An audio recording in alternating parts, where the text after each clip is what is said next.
Welcome to the council meeting for the 2nd of October, our 35th council meeting of the triennium and last one. So let's open with our karakia together.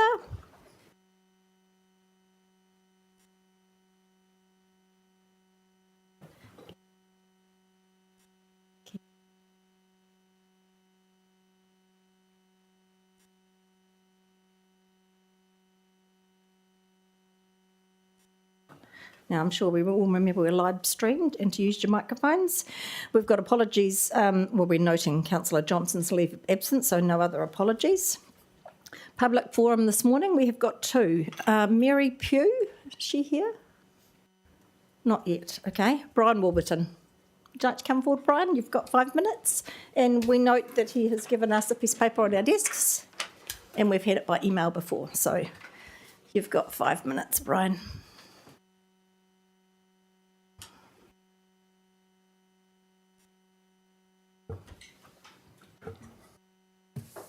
Thank you. I was astonished to read the Council Officers Report 11.5 by Wendy Walker and Jack Marshall. I was astonished because the report makes no reference to the fate of the wastewater treatment plant and landfill joint committee. Where there is a local body election and in the absence of any other considerations, clause 30 subclause 7 of the 7th schedule of the Local Government Act applies and would deem the committee to be discharged or essentially made non-existent once the new council was confirmed. But in the case of the Wastewater and Landfill Committee, there are other considerations. Clause 37 of the 7th schedule says that the committee is not discharged if the local authority, which is PCC, resolves otherwise. PCC is obligated to resolve that the committee should not be discharged because there is a joint venture agreement deed between Porirua City Council and Wellington City, which requires there to be a joint committee at all times. Or in other words, there is a deed and therefore there must be a committee. The officer's report makes no mention of WCC's approach to this matter, even though WCC is the other party to the deed. There's been a functional joint venture deed registered between the two councils since July 1968. The joint venture deed is still active, the deed cannot be dispensed with, and the committee cannot be discharged from its obligations simply because the council officers have omitted to address the issue. In the year of commemorating the city's status over the last 60 years, the council should acknowledge the contributions made by the committee and its predecessors. So I think the council should pass the following resolution. And I won't read that out. Essentially, it just says that the committee is not discharged. This is essentially the same resolution as made by the council in September 2022, but with the date changed, and which allowed the committee then to be rolled over for the next 3 years. There is no reason given in the council officer's report to explain why the same or equivalent resolution cannot be made now. I recommend this resolution to the council and I table this presentation and ask for it to be recorded in the official record. Thank you. Thank you. Any questions for Brian? Yep, Councillor, are we happy? Thanks, Brian. Have you communicated with anybody from council about this in the last 7 days? In the last 7 days. Yeah, I think I sent an email to all those councillors who are on the Wastewater and Treatment Plant Committee 2 or 3 days ago. Councillor Philo? So that probably why I explained you didn't get one. Thanks for coming in, Brian. Just a quick question. What's your main concern here? What is it that you're mainly worried about? Well, I don't know. I think this situation raises 3 important points. One is obviously there's a deed, there's a legal obligation for the council to comply with that. The creation of a committee allows a degree of accountability and transparency as to what's happening with the treatment plant and the landfill. And it's also an important avenue, as Councillor Hayward will appreciate, the popularity of his committee. It also allows public participation in the goings-on within the council, the committee. And I think those 4 points have the events surrounding the pumps, the failure of the pump stations at Rukatani Point has highlighted how important those 4 points are, particularly public participation and accountability. Councillor Leggett. May I ask officers whether the deed does indeed say that there is to be a joint venture committee at all times? I'll start the answer and I'll pass to Mike.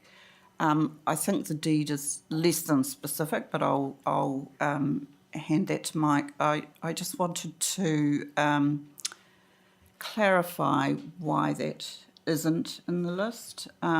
Since 2022, much has changed in the delivery of water services, as you know, and this council's made a substantive decision to remove the assets and everything about water services from its books from 1 July next year.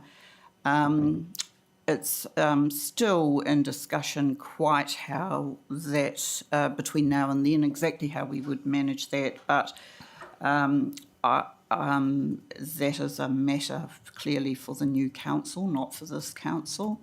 So that is why it is put like that. But in terms of the deed, I'll pass to Mike, who's done more work on this. Just to point out, there are actually 2 deeds, one for the wastewater treatment plant and one for the landfill. And we're looking, given what's happening with the governance of Three Waters assets, we're looking at treating them differently. We're going to have to, because there are different implications from both of those deeds. Thank you. Okay, no other questions? Thank you, Brian. Right, is Mary Pugh here? No. Okay, we'll continue on. Any conflicts of interest from anybody? No. Notification of extraordinary business? I haven't had any. Confirmation of minutes from the council on the 21st of August. I will move those. Thank you, Councillor Hayward. Any issues for anyone on them? No. All those in favour? All those against? Carried. Report from me. As the council term comes to a close, I want to reflect on a few of the things we've achieved together over the past 3 years. We came out of COVID straight into tough times, cost rising, households under pressure, rates shocks hitting hard. In that context, I'm proud that this year Porirua delivered the lowest rate increase in the region. We've invested in core infrastructure, building a sewage holding tank, securing government funding for the Bottomley Park sewer upgrade, and finally making our district plan operative, setting the framework for how Porirua will grow. We've continued to deepen our long-standing partnership with mana whenua, as well as ensuring positive relations across the communities who make it such a diverse and welcoming city. We're committed to building a new library in Cannons Creek. Our riparian tree planting program has seen 359,000 native trees planted, with another 155,000 still to come. And that is the health of our precious harbour improves every day. We've also worked through the challenges of water reform to keep Porirua's voice strong. I want to pay a special tribute to Councillor Tracy Johnson, who is retiring. Tracy has given a huge amount of time to the council and our community, and we send her our warmest wishes. To those still campaigning, all the very best for the days ahead, and I hope that once the votes are counted, whatever the result, you each get over the overdue rest you deserve. It's been a stressful time. Finally, I want to thank Wendy Walker, our Chief Executive, and the council staff for their professionalism and hard work. It's been a privilege to serve alongside you all. Most of all, I want to acknowledge the council. Over the last 3 years, we have worked as a team, we have stayed focused, and we've got things done without needing to be in the headlines. I think that is something to worth finishing on with pride. So I'll cover the few things we've done this month. Well, actually, I won't cover them all because they're actually, when I look at it, there's a lot to talk about. Obviously, we've got our 60th birthday cutting today.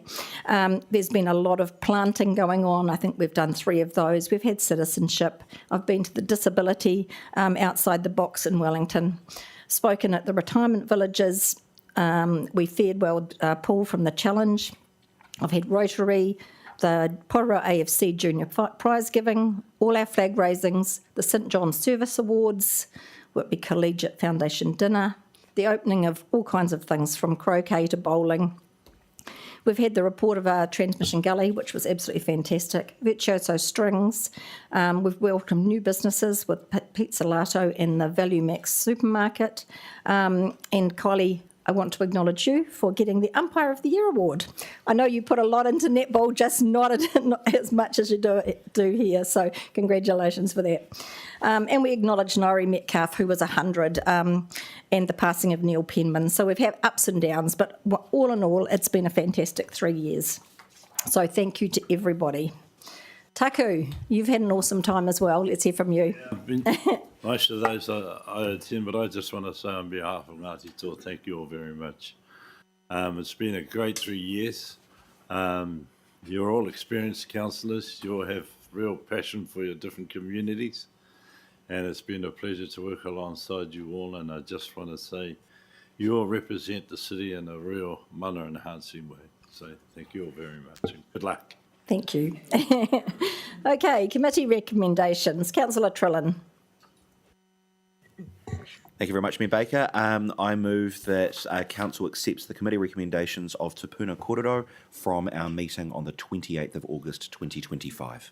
Seconded by Councillor Leggett. Any issues for anybody? All those in favour? All those against? Carried. Councillor Waddle. I move the recommendations of the Audit and Risk Committee of the, my computer's just gone dead, of the 18th of September 2025 meeting. Thank you. Seconded by Councillor Duncan. Any issues? All those in favour? All those against? Carried. We move to our first 11.1, Porirua City Annual Report. I will move it with a Chair's recommendation, which is agree to adopt the annual report and summary annual report for the year ending 30 June 25 in accordance with Section 98 of the Local Government Act with the tabled changes incorporated. And you've had that list of table. So I'll put it on the table. Second, thank you, Councillor Ford. Now, we'll have Mia, are you coming up? Have we got any comment on this? Mia, and is Nick here? No. Yes, sorry. Leave it to Mia. Okay.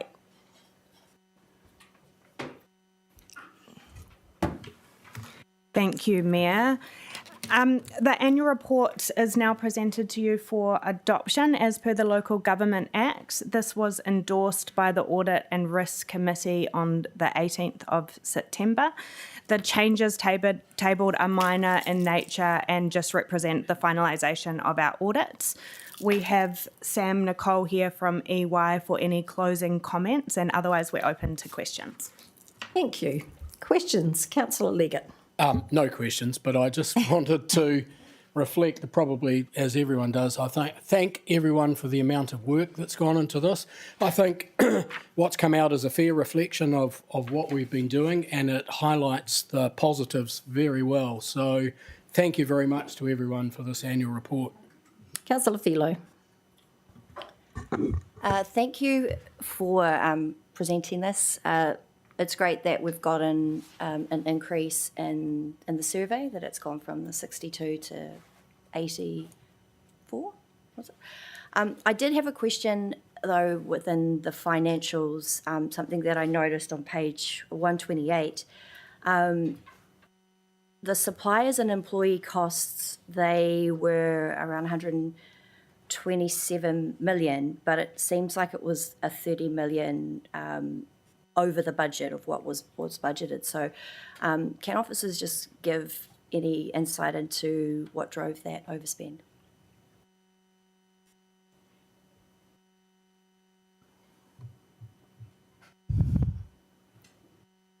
She's been paid 128, she said. 21.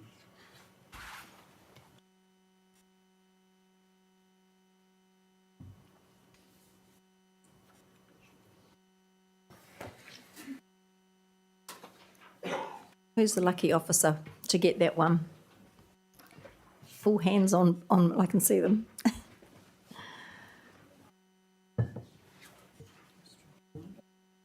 One of the actual report.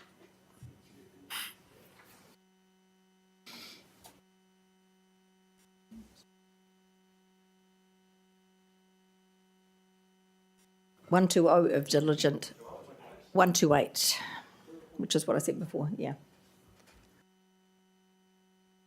On the cash flow statement. Yeah, the cash. Yes. Yeah.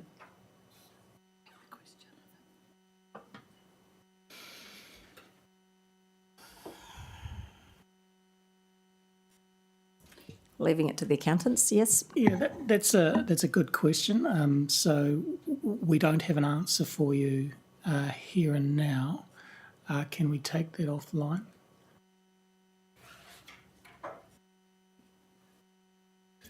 We will have to.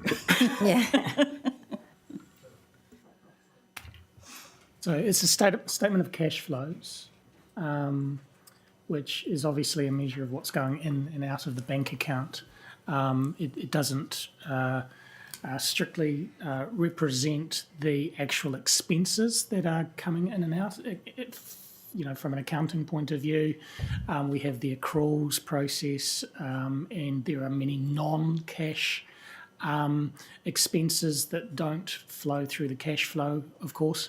So we do spend a lot of time focusing on the profit and loss, or the statement of revenues and expenses, but the statement of cash flow, sorry, we just don't have that at hand.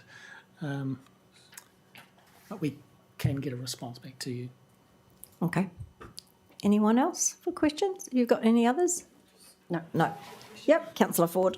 Just to clarify, if this is being taken offline and we need to adopt this today, given this is the last meeting of this triennium, what's the process going forward? And would it have been helpful had the question been sent through earlier so that officers could have been prepared for this, given that it is our final meeting of this triennium? Yes, it would have been. We can circulate an answer pretty quickly, I think. So if we, and by pretty quickly, I mean later this morning, it shouldn't be too difficult to drill down once we have the, access to the system and so on. Can we do it before the end of the meeting or not?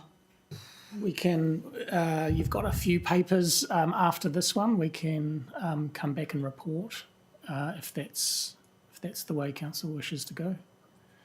The council should take some comfort from the statement of revenue and expense, where the expenses match much more closely. So the actual expenses are pretty on target. So Correct. I would have thought that is the more This is just an accounting moment. Yeah. Jim, yes, I'll allow you. Yes, through the chair. I think just to the Ian and Graham's consideration of this, that there's about $30 million difference there. So that's going to be one of several large big payments, and which could be anything from possibly GST, Greater Wellington. I don't know, but that's quite a significant movement for a supplier. So I think we should go away and give you the answer before this meeting closes. Okay. Councillor Hayward. Noting the response from officers just before, is there anything else that would cause a reasonable member of this council, I'll use the word reasonable in terms of the legal definition, to be imperiled in their duty to be able to make a prudent decision in regards to this item? Well, our auditors are sitting here and they haven't got a problem. So, yeah, nothing's been picked up. You're happy with it? Yeah.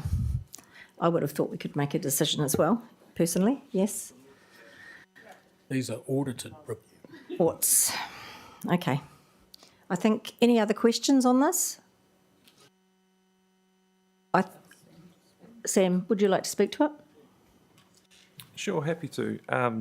So I think there's the question, as I heard it from Councillor Philo, was about the difference between the long-term plan and the actual outturn. And so important to understand, the long-term plan includes some forecast information with reference to the annual plan that was in place before it starts. So the starting point is likely different from your final 30 June 2024 audited financial statements, which means it's challenging to have a level of precision, or apples and oranges, there's a risk. And then the cash flow statement, in aggregate, it balances, which reflects all the ins and outs have been accounted for and reconciled to the cash. So it's around where they're classified. And so our checks think about are the things that are overtly in the cash flow statement consistent with our work elsewhere. Borrowings is a really good example. We know opening and closing, you can calculate the difference. Payments to suppliers and employees, has lots of moving parts, accruals. You separate items that are capital and operating in nature. But if I draw councillors' attention to the statement of comprehensive revenue expense a couple of pages earlier, total expenses are called 153 million, of which 43 million is depreciation, which is non-cash, which is 110. The reconciliation between the profit and loss and the cash flow statement identifies 18 million of cash flows related to payable items. 110 plus 18 is 128 versus 127. So, just for framing, that's helpful. There's a lot of detail underneath that Ian and the team can reconfirm. Thank you. Graham, do you want to say something? Yes, if I can, please. Sure. The difficulty with the cash flow statement comes to paying the suppliers. So when we pay a supplier, we'll pay them for both OPEX and CAPEX expenditure. And it's hard to sometimes define better what that is in terms of in the cash flow statement. Because I think when you look down and look at the purchase of property, plant and equipment, that's only 77 million. And we put a note into the report, I can't remember where that is now, Ian, at the back of the report about what the CAPEX spend for the year is, but it was over 100 million. So I think it's some of the difficulty between splitting the payments to suppliers between OPEX and CAPEX. Thank you. Thank you. Councillor Hayward. This may be more of a point of order. I think that owing to the responses by officers, I am comfortable for us to call for a vote on this item Yes, now. I was about to say I'm happy. If anyone who doesn't feel that they can make a prudent decision on this item can choose to vote vote no or abstain on that. Totally agree, and I'm happy the finance team have done an awesome job, so thank you for your work. We've got audited accounts, which is awesome, so thank you for the team of auditors. So I'll put the motion. All those in favour? All those against? Carried. Thank you. We move to making the district plan operative. Thank you, Sam. So we've got Vanessa and Helen. So I'll move it to put it on the table, seconded by Councillor Trillin. Okay, Helen.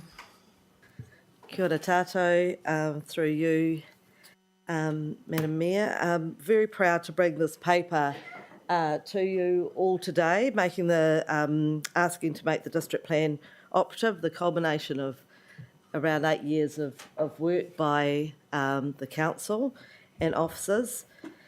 Ngāti Taura, our partners, you may well be aware, because you've been here longer than I have, that actually wrote a chapter of the plan, and their fingerprints are all over the other parts of the plan.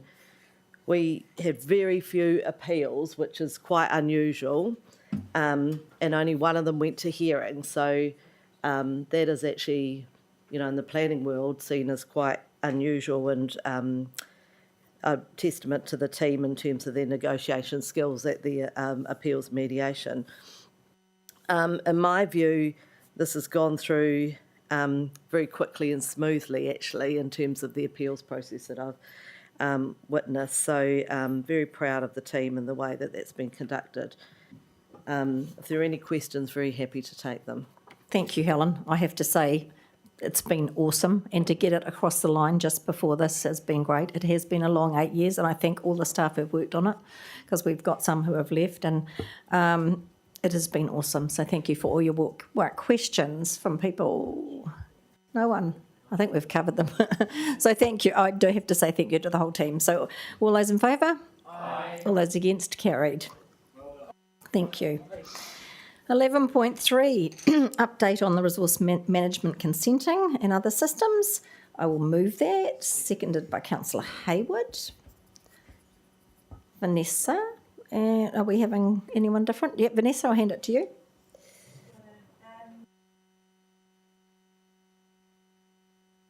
It's not on, I don't think.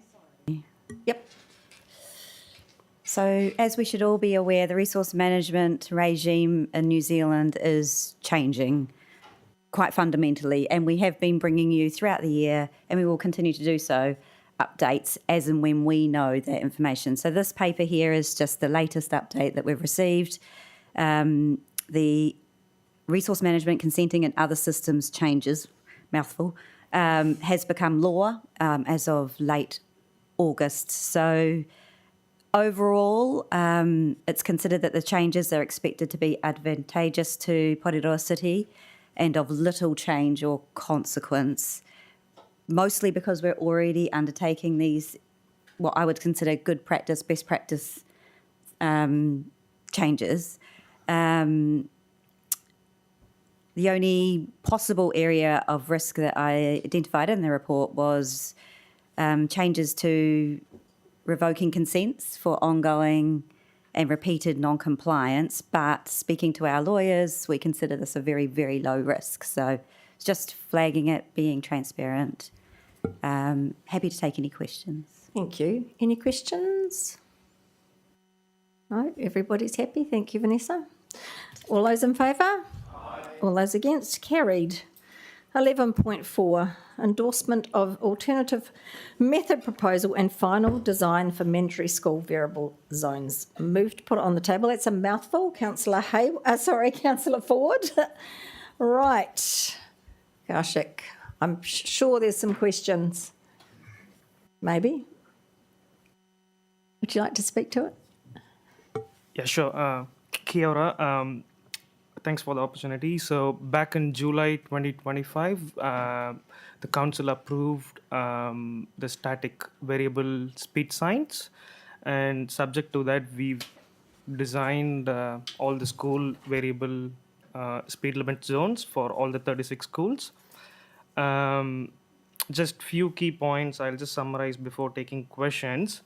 The first thing is NZTA has given a review of the proposed variable speed limit zones, and they have indicated a positive review. So hopefully while we put through the submission, that gets approved. So that's first thing. The second thing is we have engaged with the schools twice. The first one was just asking them what sort of time they wanted. We didn't reveal what's the time we are going to put. So that sort of gave me the options to come back with just a normal slot of times for all the schools, but except few colleges where early starts and late finishes, which led to sort of envelope method, which is stated in the report. The third thing is NZTA has also indicated approval of funding subsidy for this project implementation, subject to NZTA speed management team approving the alternative method proposal, which is there in this report. Just addressing the last meeting's question. So one was digital sign was raised. Why don't we put it, or why don't we consider it for probably like busy routes? But still, again, when we weighed up the cost against static and digital, it's still not weighing up with all the pros. So we've gone with blanket variable speed limit signs with static signs. But in saying that, we are going to undertake speed counts, so that'll sort of potentially give us some sort of case for going ahead with some vertical or some physical works in future, subject to funding. And also one more question was raised last time, Titahi Bay Road, Main Road, the small bit. I have spoken with the principal of Titahi Bay School and also the Ngāti School and around that area. So they are fine with that little portion because the Kahutia Terrace intersection is with the main road is a bit of a busy route during the peak time. So I'm still keeping that. And also Councillor Duncan asked yesterday regarding St. PSX School being closed. So we have engaged with the school twice. They haven't indicated the school closure, but I see there on the website that there in the process.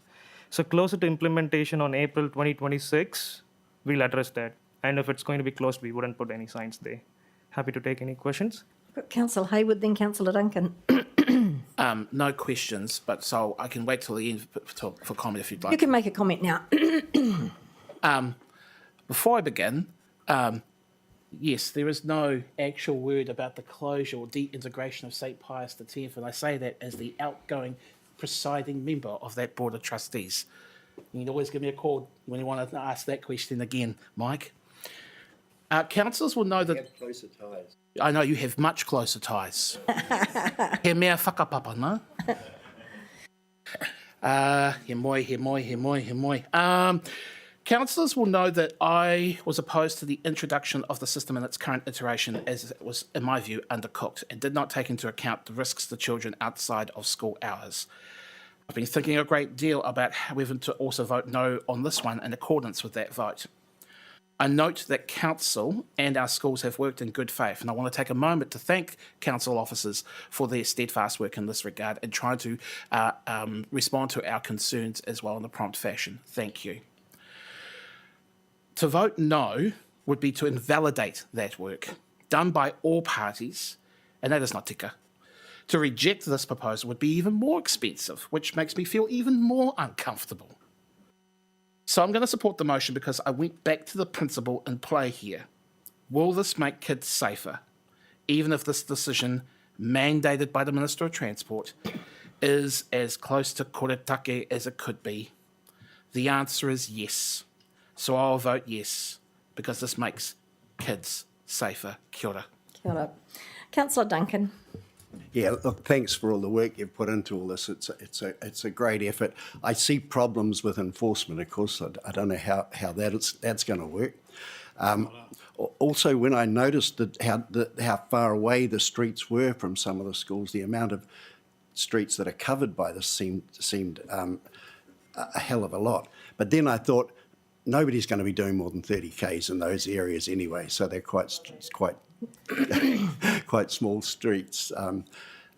But just for old time's sake, and since this might be my last meeting, my last chance to, maybe if you check the spelling of Gloucester Street,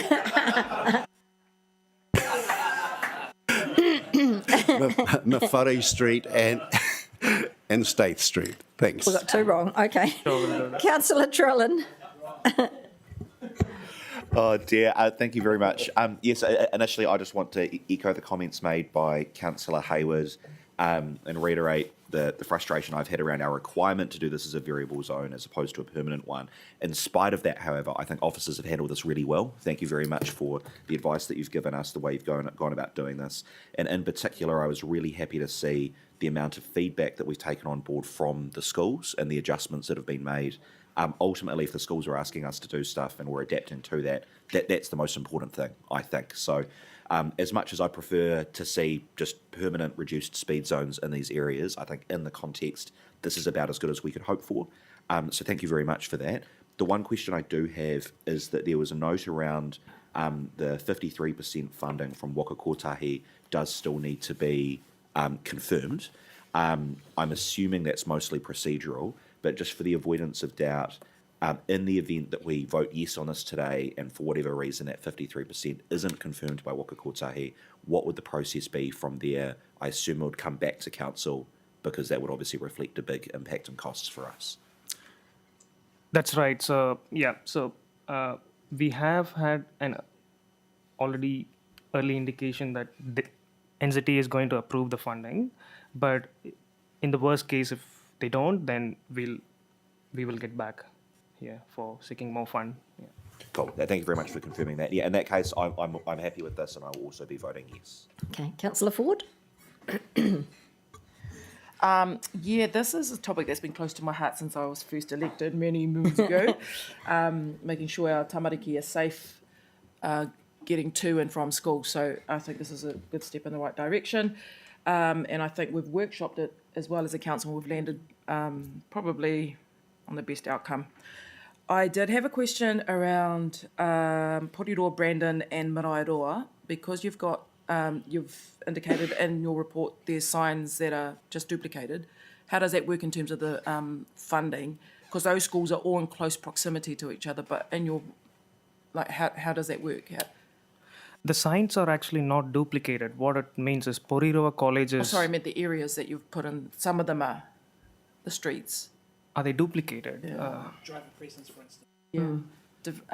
Sorry, to assist the councillor, Driver Crescents has Porirua, Brandon Intermediate and Porirua College all in close proximity to each other, with the potential that they would overlap in terms of the speed zone They areas. will overlap, yeah. Astrolabe, They Levant, will. Justine. Yeah.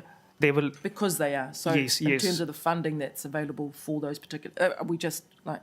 The funding is all in one project, but the speed zone is all going to overlap, and it's going to take the Porirua College variable speed limits the time, because Porirua College is finishing early or late on one of the days. So, and that's the reason I've used the envelope method. Okay. Hang on, another comment.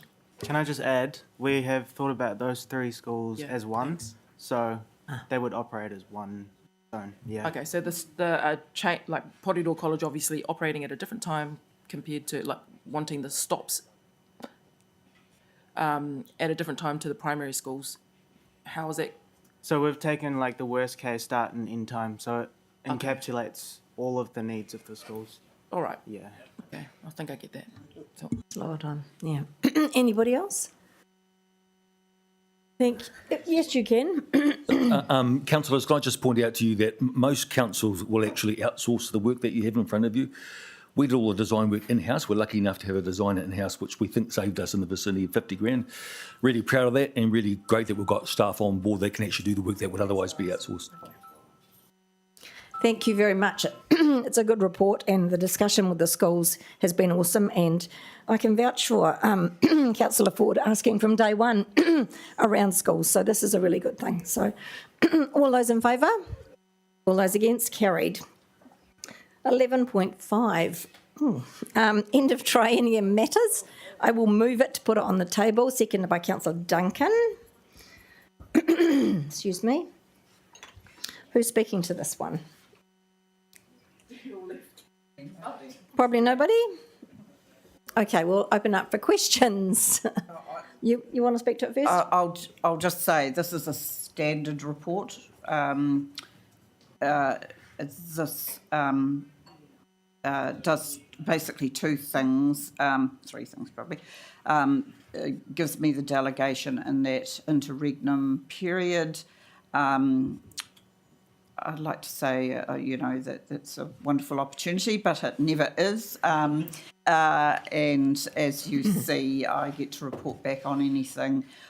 In my time here, we've never had anything of any moment that I've had to report back on. I imagine it's likely to be the same again, but as you can see, the committees, the regional committees continue, and our licensing committee, and notes about the civil defence. So pretty standard administration matters at the end of the triennium. Okay, questions? Anybody? Councillor Fellow? I just wanted to bring up from the public forum what Brian was talking about. So initially, we had the joint committee in a report like this, say in 2022, but we're not now. And from what you were saying, it's because of local water done well. But we still have Wellington Water with us for another year, and that's how long that committee would go for. So I'm just trying to understand why it's not in here anyways, because it'll get dealt with come 1 July next year. There are different options available for us in terms of managing that period of time. It's something less than a year, actually. There might be 2 meetings during that period normally, but I think there has been quite a significant change. I think we can all recognise that with water services altering significantly during that period. So we think there are still ways. The public participant before talked about public participation. It will either be dealt with within the committee of the whole here to give more ability for more councillors to participate, or it will be re-established. So those options are live, but it is a decision for the new council looking ahead where it wants that responsibility to occur. There still will be public accountability, Sorry, but is the point. Wellington will still own it, right, until joint own it with us until 1 July next year. So obviously we could have it as a council of the whole, but then would they be coming too? Like, you know what I mean? Like, They would come into the part of the meeting that it required. Yeah. Well, there are a range of options available, but I guess the point is it's a matter for the new council, not for this council. Okay. But why is it not put back in here like it usually is with the other Because the committees? world's changed since, I mean, Water's changed. Typically we just overwrite the old report, but actually that has changed.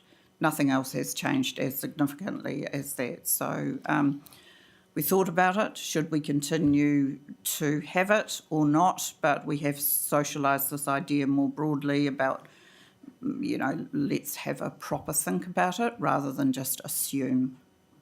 What has Wellington said? Are they? I'm unclear. Do you? Yes, so we're in touch with Wellington City Council officers. They're not uncomfortable with our direction of travel. You'll recall from the meetings that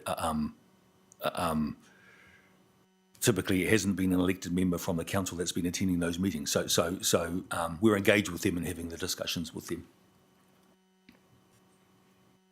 Okay, so just so I'm clear, in the next triennium, we could still have that same committee until 1 July, and then it would switch into the landfill committee, probably, or would change somewhere. It's not necessarily. No.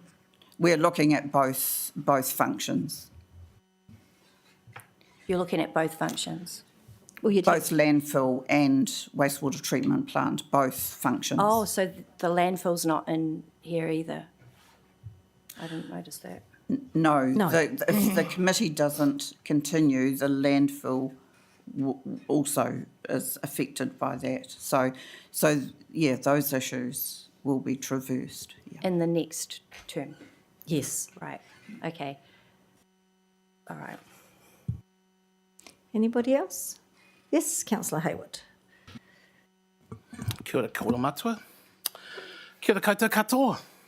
You're right, normally this would be a vote that's uncontroversial.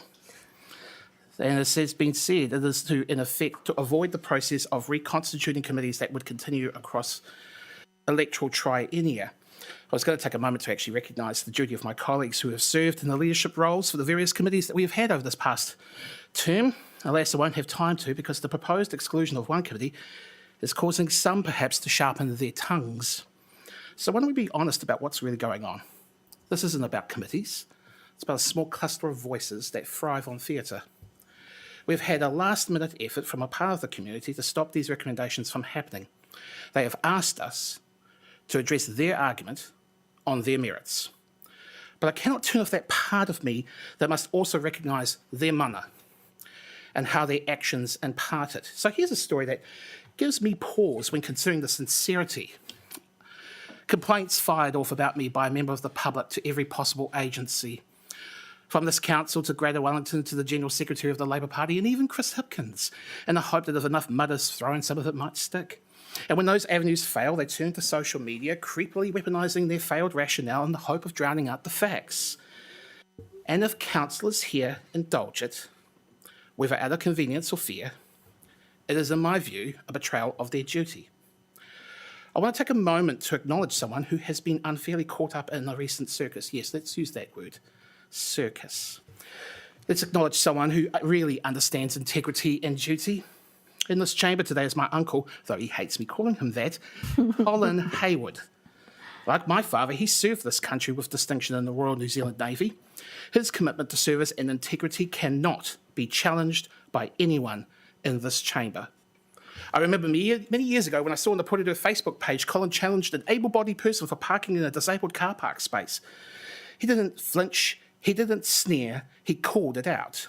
Now, as a Porirua local of about 40 years and a boat shed owner, Colin cares deeply about the quality of our water, not just in Titahi Bay, but also in Onipoto Harbour and across the entire Whaitua. He gets te mana or te wai.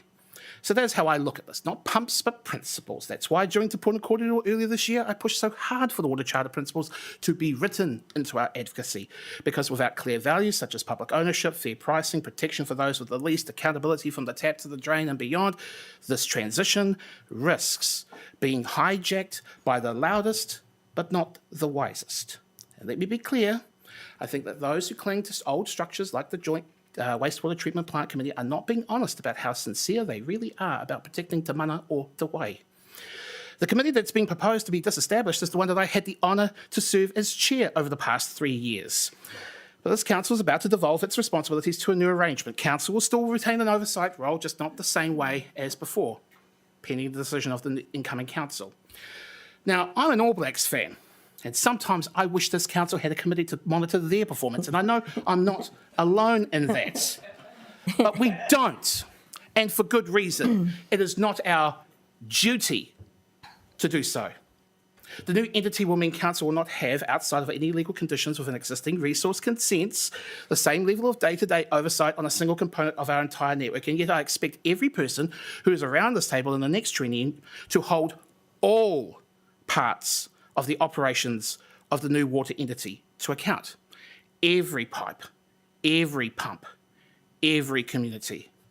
I was well aware when we went down this path many months ago, and I said on the record then that I don't run to be the last chair of a committee, and I don't mind a pay cut.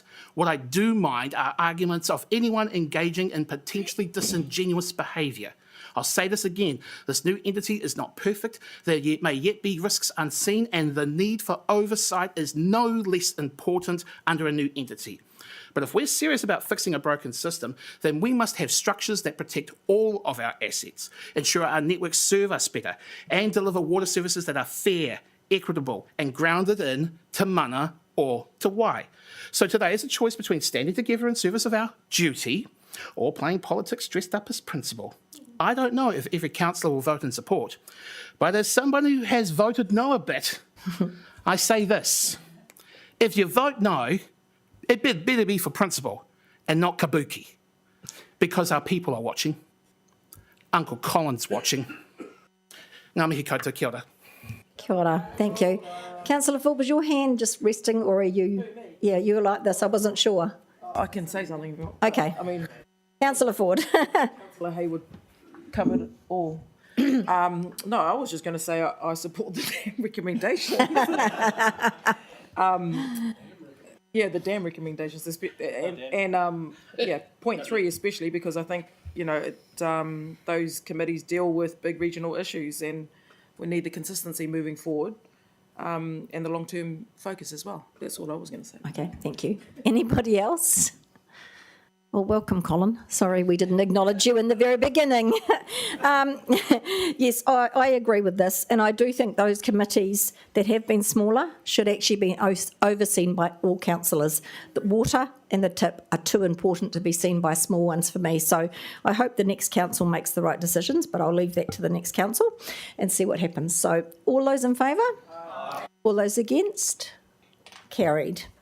I'm going to move we go into public excluded, seconded by Councillor Waddle. I'm sorry, Colin, we're going to have to ask you to leave. Thank you for coming in, though. Thank you.